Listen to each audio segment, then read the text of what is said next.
अस्सलाम वालेकुम ख़वातीन हज़रात, यहाँ पर आपको बड़ी खुशखबरी से आगाह करता चलूँ कि बांग्लादेश के ख़िलाफ़ पाकिस्तान की ख़तरनाक प्लेइंग 11 का ऐलान कर दिया गया है। प्लेइंग 11 में बड़े लेजेंड खिलाड़ियों की वापसी हो चुकी है, जिनमें मोहम्मद आमिर, शुएब मलिक और शर्जील खान शामिल हैं।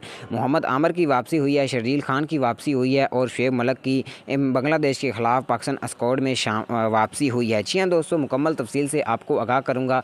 इस वीडियो को आखिर तक लाजमी देखते रहिएगा। वीडियो को लाइक और चैनल को लाजमी सब्सक्राइब कीजिएगा। जैसा कि आप जानते हैं कि पाकिस्तान क्रिकेट टीम पर तकरीबन पिछले 2 हफ्तों से तनकीद की जा रही थी। बाबर आजम को तनकीद का निशाना बनाया जा रहा था, हत्ता कि क्रिकेट शायकीन जो हैं वो गाली देने से भी गुरेज़ नहीं कर रहे थे और पाकिस्तान टीम को गालियां दे रहे थे कि इनकी परफॉर्मेंस बिल्कुल नाकाम है। इफ्तिखार अहमद को भी टीम से आउट किया जा रहा है, खुशदिल शाह को भी टीम से आउट किया जा रहा है, शर्जील खान, मोहम्मद आमिर और शुएब मलिक को टीम में शामिल किया जा रहा है। अब देखते हैं जी शुएब मलिक, मोहम्मद आमिर और शर्जील खान टीम में क्या परफॉर्मेंस देते हैं और इनकी परफॉर्मेंस से पाकिस्तान की जो आवाम है वो खुश है या नाराज़ है, ये देखते हैं।